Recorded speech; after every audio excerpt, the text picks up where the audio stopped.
Hi, Katie. Hey, Jim. It's another episode of Knit a Spell, and today we are going to talk about three colors. Only three. The magic number three. Once again, red, blue, and yellow. You know what those three colors are. They're primary, right? They are primary. El Yes. primero. See, Light from Lantern presents Knit a Spell. I'm Magical Maker Katie Rempe. And I'm the maker of magic, James Devine. Join us as we stitch together the symbiotic relationship between crafting And the craft.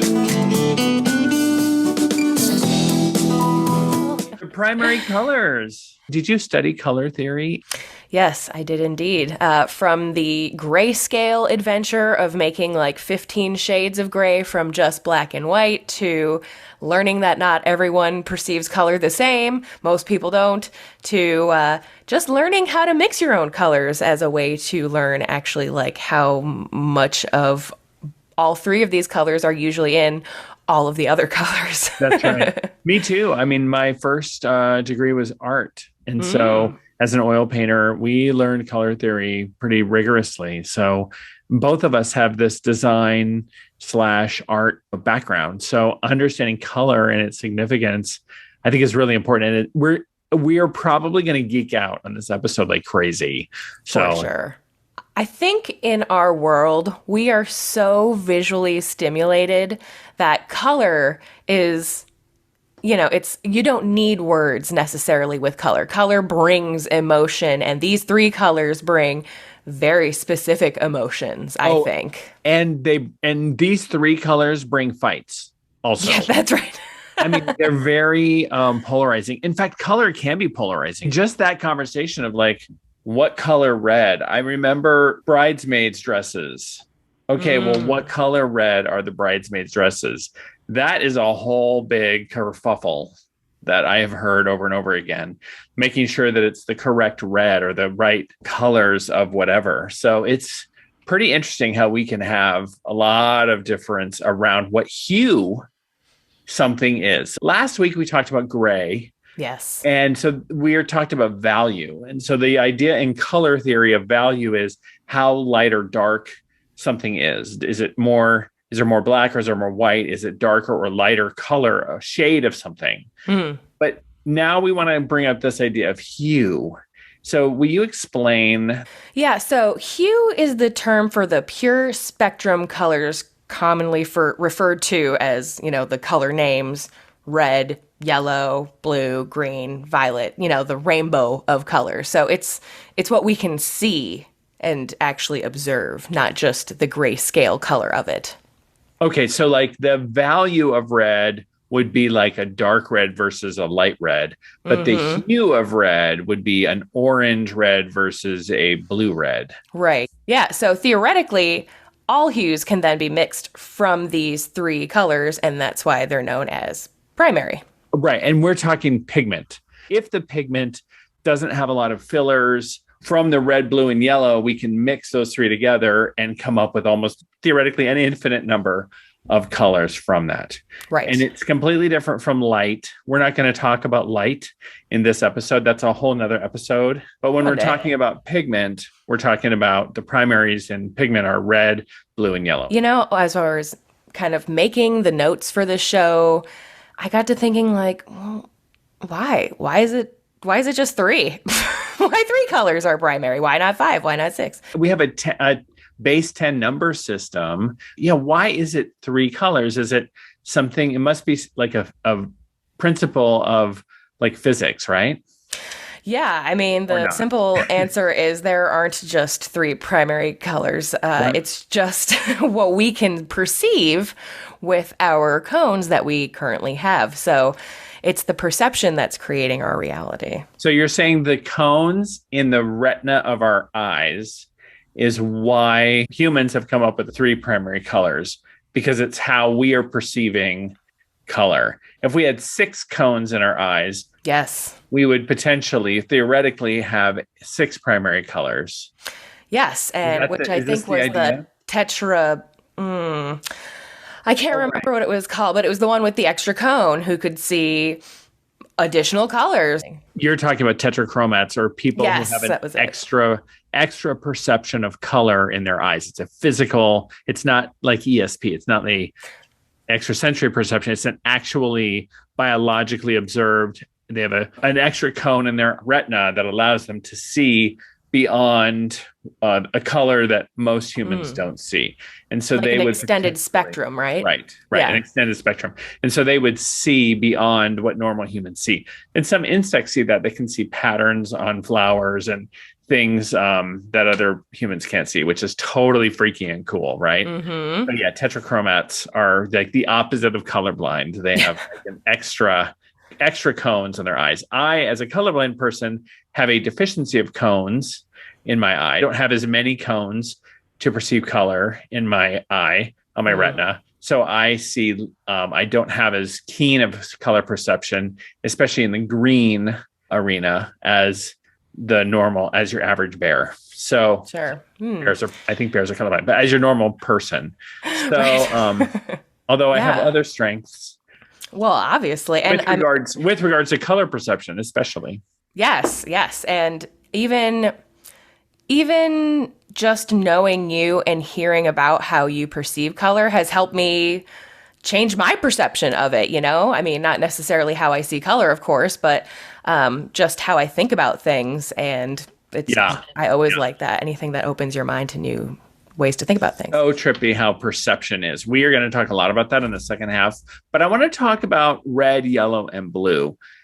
So magic relies on our perception because our perception creates reality. Mm-hmm. So hear that again, if you're listening. Your perception creates your reality. We often are taught reality is fixed or something, but in so many ways, how we perceive it, what we make reality mean, especially creates what reality is. Mm-hmm. So that is a key to our accessing our human power and to accessing magic. So when we think about the colors of red in this episode of the primary colors, red, yellow, and blue, there are a lot of correspondences that we have with those three colors. Now, let's talk about the magical correspondences with those colors. Now, these are cultural and they vary depending on lots of factors, cultural, societal factors, and traditions. And they also vary based on your personal experience. If you grew up in the Skagit Valley of Washington, then you will no doubt associate yellow with a field of daffodils in March, because the daffodils bloom in fields and fields, which is where they cultivate daffodil bulbs. It's actually a crop, or maybe even red for the tulips that grow there. Other people that have not been to the Skagit Valley or to Holland and seen the fields of tulips and daffodils may not have that association. If you grew up in Ukraine, you'd have an association of yellow with sunflowers, perhaps. Yeah, there you go. So anyway, there you want to really also take into account your own personal association with these colors. But I thought it would be good to sort of briefly touch on what these are associated with in like Western magical tradition. And I think you know some of these, so maybe you could add in the things that I'm missing. Yeah, let's do it. So let's start with red. Since red has the shortest wavelength, red has this unique thing that it is said to reach us fastest. So it has the most highest vibration. So people who see red report, which is most people, report that red is a garish color that is seen very easily and brightly. Usually it stands out the most. That does not occur to me, but to other people. So associated with the element of fire, often, and fire is the element of transformation and change. Also action, love, passion, sensuality, and sexuality, which can result in things like both destruction and creation. So red has been associated with both love and war, right? The god Mars and the goddess Aphrodite both are associated with the color red. And we think about love and war, there's a lot of transformation that happened with both of those things. Yes, crimes of passion. I mean, a lot of people will say love is the most important thing, but I've seen a lot of people do some like seemingly crazy things over love. Sure. So, But also babies are created out of love. absolutely. They can be. Art is created out of love and passion. Mm-hmm. And also art is destroyed through passion sometimes. And the ancient battle of Troy, the war of Troy, was fought over the beauty of Helen of Troy, right? So yep, exactly. And there's also the chakras. Do you remember what chakra is associated with red? Is it the root? Yeah, that's right. The root chakra. So that's our connection to ground and our basic needs. Not exactly one-to-one. So the chakra system is a little bit different, but we'll bring that up because a lot of people in the West have used the chakra system. Yeah, great point. Yep. Okay. So yellow in the Western magical tradition associated with the element of air. Yes. So this is thought, intelligence, logic, rationality in our mind. Yeah. And so when we use those things, what comes out of that is often technology, writing, communication.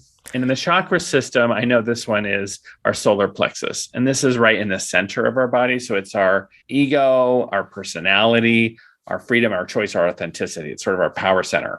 Yeah. The solar plexus, our yellow sort of center. Oh, that's interesting. Like the sun. Yeah. It's like every yellow self-help book out there. It's yellow for a reason, right? Or the yellow. Oh, yeah. I'm going to have to all of those like idiots' guides to things. They're all yellow, and this is why. I'm looking up at my shelf that has a lot of self-help, and there are a lot of yellow ones. Mm-hmm. Huh. Okay, blue. So blue, of course, most people would think of water, right? So in the Western magical tradition, it is associated with the element of water. And this is emotions, empathy, and compassion. This is also flexibility, which can inspire people to create art. So a lot of times water, or the element, this metaphysical idea of water can be associated with art, or to take on a compassionate social justice cause, or to go deep with emotional healing. So healing and art and justice, those are sometimes associated with water. And in the chakra system, blue is the throat chakra. So this is our communication, inspiration, and expression. So again, the chakras don't quite line up with the Western magical associations with the elements. Right. So on top of this, there's also going to be your associations with blue, with yellow, and with red. Mm-hmm. And those are also really important to know and to connect with. Yes. I have a few of them that I'm going to share in the second half. More than just the self-help book yellow that I think will be fun for people to reflect on too. For sure.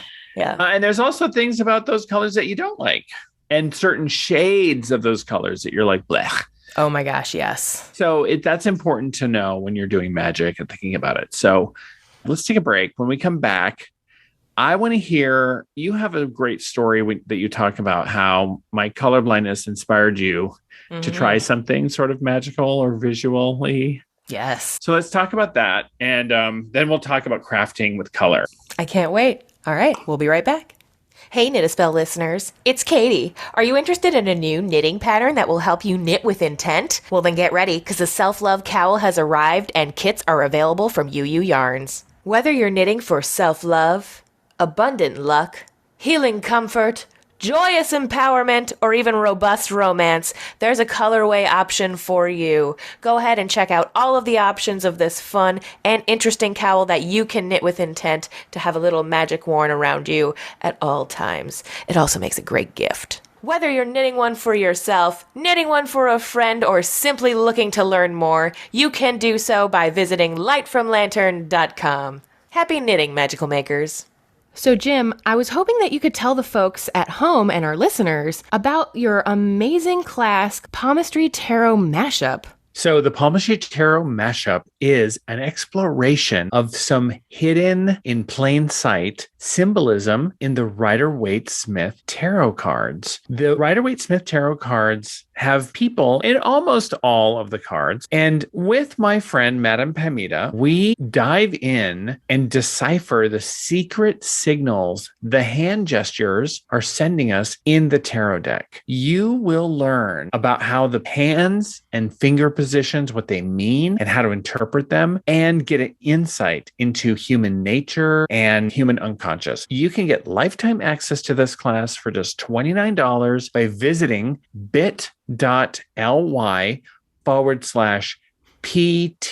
mashup, the Palmistry Tarot mashup. It's super fun, lifetime access, self-paced. So you took the class. I did, and I learned a lot, and I can't recommend it highly enough. So definitely check it out, and you'll be glad you did, because your tarot reading skills are going to be increased exponentially by these two wonderful hosts on this class, so don't miss out. And we're back. Talk about your thoughts are your reality. Let me share with you the story that we alluded to before the break. After we've been having these conversations and learning about your quote color blindness. Color blindness is not blindness. I know. It's crazy how you can still see it. Yeah. So you were saying that you can see gray as like a bubblegum pink. Yeah, I can interchange them back and forth easy. I never thought about this, right? Again, just things I never considered. But I go on a lot of walks with the dog, and guess what I see a lot of? Gray, boring sidewalk. And I got to thinking like, okay, well maybe, I mean, if Jim can do it, I can do it, right? This might be also how I learned to knit. It's kind of like a spite thing. But anyway, so I just like to learn. It's a good way to learn. Spite knitting? Oh my God, there's spite knitting? I never thought about that. Okay, we'll get back. That's a whole other world. Okay. So I got to thinking like, well, I wonder if I could do that. So I just was like walking the dog and staring at the sidewalk for a long time and not blinking too much and just sort of like taking it in. And after a while, I could start to perceive it as being a light shade of pink instead of gray. Maybe I couldn't hold it forever. I get distracted. I hear something, the dog, whatever. You kind of go look at the green and then you come back and you're like, oh, it's gray again. But I can see how you could train your brain over time to see things as a different shade. I mean, maybe not like extreme, but I don't, like you said, that's not like a huge jump. It's mainly just the hue. Whoa, Katie. So this is an interesting thing because people who see color are often distracted by the hue. Yeah. So much so that they can miss the value and they can miss what are the components of that color. Like you can be so distracted by the primary, I don't mean the primary color, but I mean you can be so distracted by the predominant color, like a purple, for instance. You can be so distracted by the purple that you miss how much like red or brown or other colors are in that purple in order to make it that color. Yes. So that's one of the things that we've said in previous episodes, but one of the things that has been helpful in my art classes is the colorblind person can help not see those big red and green colors and can see through that and say, oh, you need more yellow in that purple, and that'll help you. Yeah, it's very interesting. Again, the whole visual world is very distracting, and I think we overuse it. I mean, even like, I was off topic slightly, but there's a local dog trainer who also is like, oh, so many dogs have problems because they're falling back on using what they hear and what they see instead of what they smell and sense normally as wild animals. And I was like, oh my gosh, we are the same as people. We are the same. We're so wrapped up in the visual universe. I think that's why, I was learning to do this seeing blindfolded thing, and it really requires you to let go of your crutch of seeing things and picture things in your mind. And I think if you can really conquer that, that's like really the magic center, right? That's where creating your reality really is at. That's right. So what you're doing as you are allowing yourself to work on visualization outside of your perception of color and sort of in spite of your perception of color, you're working on visualization. One of the biggest things that helps people with magic, in my opinion, is our ability to visualize. The more that you can visualize something, the more effective your magic can be. So that those are the first things that I train my students to do is effective visualization, because you need an imagination. We need to rekindle our childlike imagination. Yeah. And when I say childlike imagination also isn't wrapped up with a lust for results. Yes. It's play. It's just observing for observation's sake. It's fun. It's imagining a blue bus and then finding out, like, when will I see a blue bus show up? That's right. Which I think is one of your stories. That is indeed. And it will show up in weird ways that you're not expecting because you don't have attachment to it. Exactly. That's the important thing, is to let it be fun. Let it be a childlike imagination is such a key to magic. So yeah. What about crafting? Is there a childlike imagination that's needed when we're crafting? Or is it helpful, do you think? I think so. Children don't care if they fail. I mean, when they're young enough anyway, before they're told that matters to some people. I remember a few years ago, I was talking with a friend of mine and I was so caught up, just doing the day-to-day things that I was like, oh my gosh, have you looked up at the clouds lately? Just to like look at clouds, admire the beauty of the sky, like things we used to do when we were kids. And she was like, no. Huh, when did that happen? Changing not only how we see things, but what we're seeing, again, key. And I think one way that you can access that is getting into a hobby where you don't have, like, your only quest for results is just being able to do it. Being able to do it. Yep. And that's for me when watercolor really came into my life and helped me. It helped me see things. Like you said earlier, it helped me realize, like, oh my gosh, this isn't just a green forest. It's full of brown tree trunks. And like, there's so many shades of green. And I never even looked to see that. So it's a great way to help see things. But also speaking of primaries, if you're into watercolor or anything like that and you're interested in a color theory, just use primaries. Use them to mix every color and you will quickly learn how much or how very little of a color you need to change the whole thing. It's really mind-blowing and a lot of fun, I thought.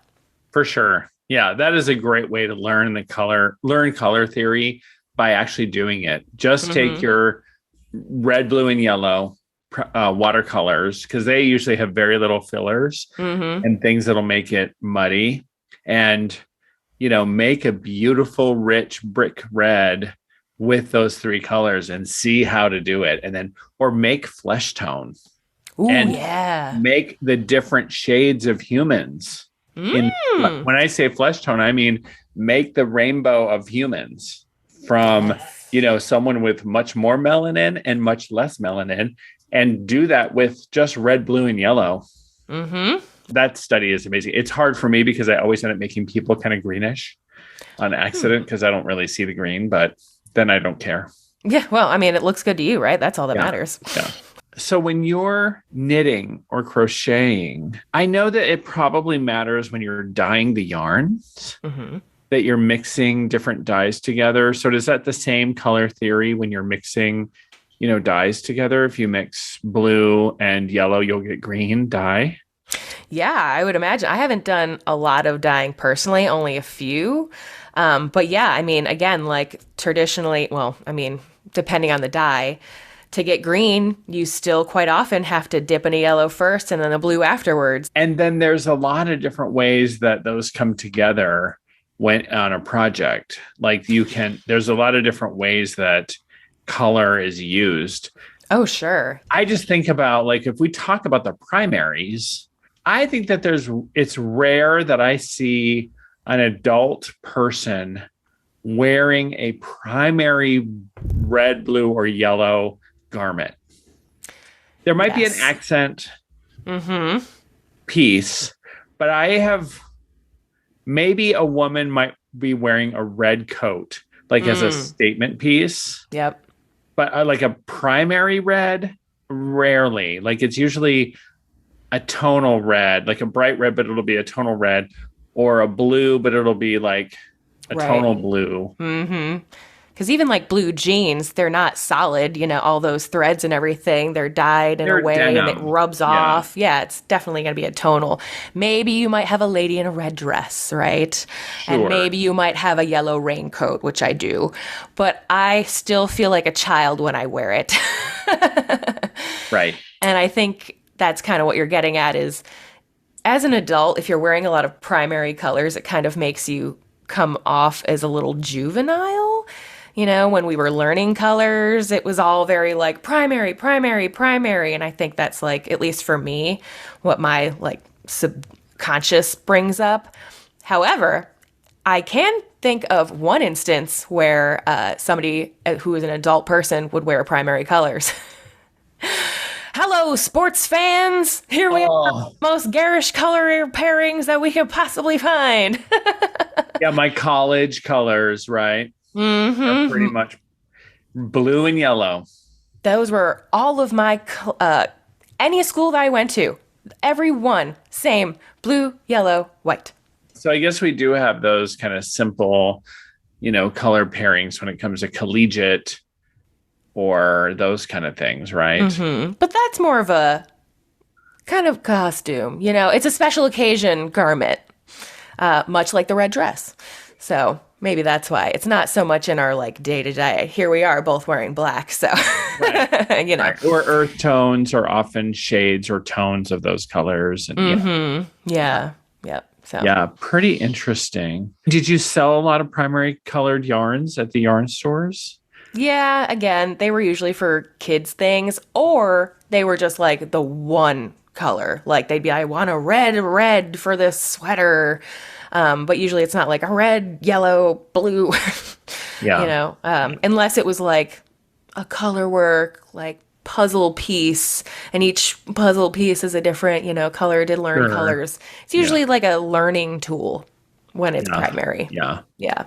But overall, it was usually like a tonal. Solid colors in general didn't sell always so good. Okay, so in our past episodes, in the green and gray episodes, I had asked, what are some things that come to mind when you think gray and when you think green? And I'm curious again, because I was thinking again, like, what in popular culture, what are some things that are red, blue, or yellow that may come to mind? Do you think of anything in particular when you think of red?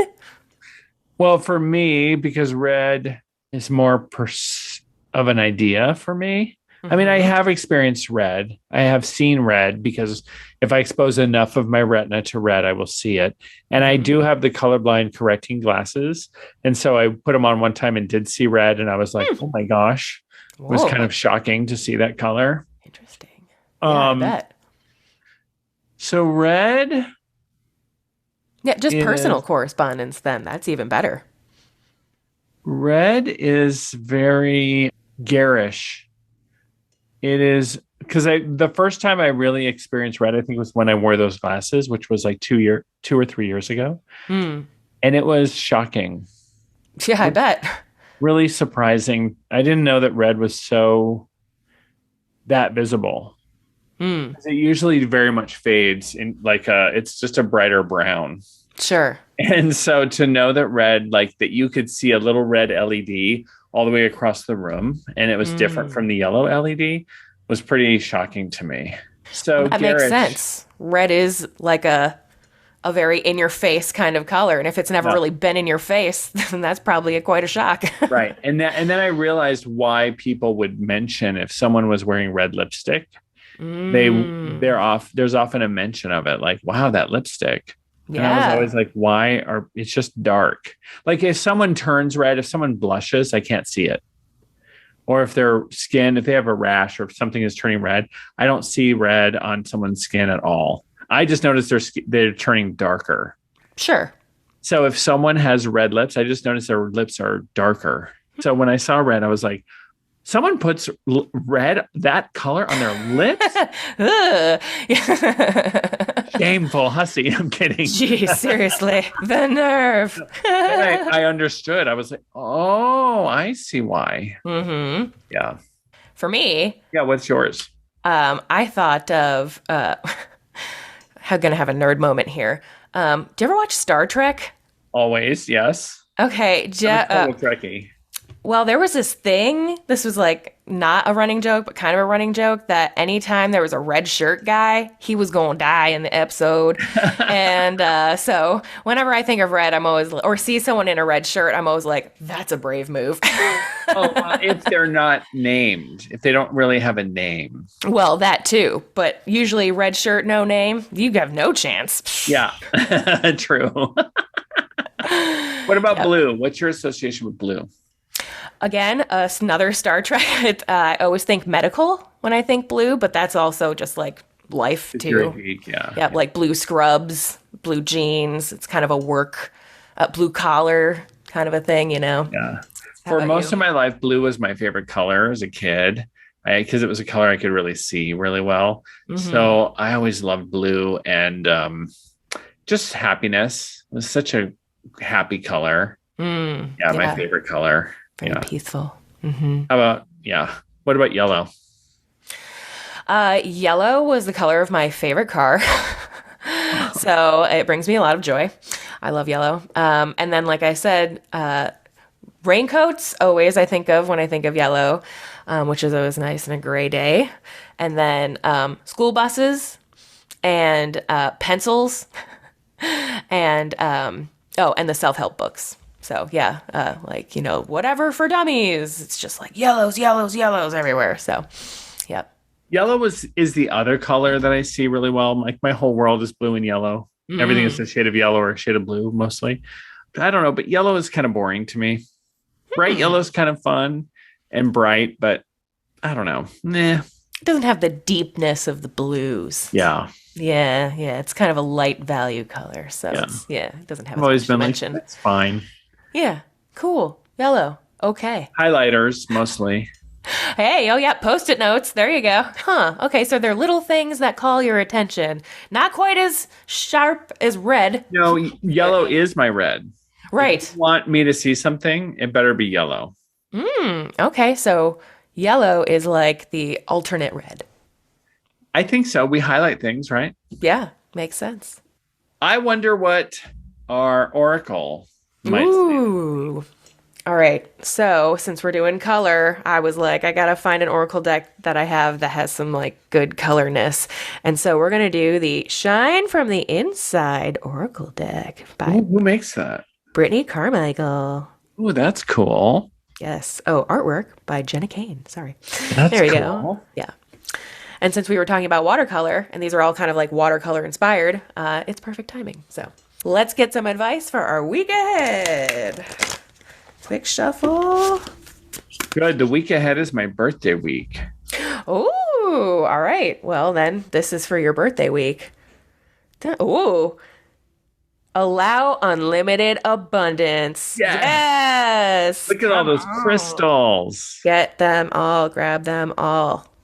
How's your birthday going to go based on this? Sparkly and fabulous. Oh, man. There's a lot of sparkly purple happening here. I'm here for it. These days, that's my favorite color. There you go. But that's advice for everyone. Allow unlimited abundance. You know, it's interesting. I'm not a fan of spiritual bypassing, and I'm not a fan of the crappy ways that the law of attraction has been used to sort of reinforce capitalism and consumerism. But what I am into is understanding that life is sometimes tough. And we're allowed to have crappy days and crappy feelings. And that doesn't have to screw up your plans. It doesn't have to screw up or jinx anything. That we are allowed to go through the rainbow fruit flavor of the color wheel of our experiences and still know that you are worthy and that you can allow abundance to continue to grow and flow through your life, as hard as it may be for you or for me or for any of us. And know that we're behind you and we can keep on trucking.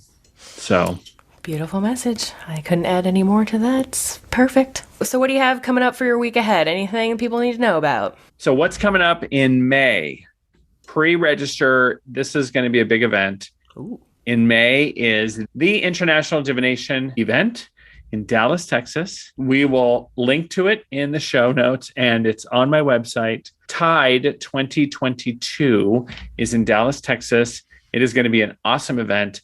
I am going to be presenting Intro to Palmistry course live in person. And with Madame Pamita, I will be doing Studio 78, a disco-themed tarot dance party that is not to be missed. And everything else that I'm doing, you can discover on my website and by signing up for my email list, which you can do at thedivinehand.com. What about you, Katie? What do you got going on? Well, same. You can keep in touch by signing up for my newsletter at lightfromlantern.com. You could also check out the newly refreshed Knitispell page at knitispell.com. Hey, I'm making improvements and stuff. And hopefully, I'm still trying to get my Poop in a Group to get my Patreon going and maybe launched in April. So again, sign up for my newsletter and you can be the first to know when that is available. Until next week, Jim, it's been a pleasure as always. Can't wait till next week when we have our special guest we're going to interview. Yes, get ready. It's going to be an amazing way to close out our month of color. Get ready. Our guest, Heather Walpole, will be joining us from UU Yarns. Yay! Yay! All right. See you all next week. See you then, Jim. Bye-bye. Bye. Thanks for listening, everybody. And don't forget, new episodes of Knitispell are conjured every Wednesday. Learn more at knitispell.com and follow our Instagram page at Knitispell. If you have a quick second to support the show, feel free to drop us a review on iTunes or share this with a friend. Jim and I appreciate your support and look forward to seeing you next week.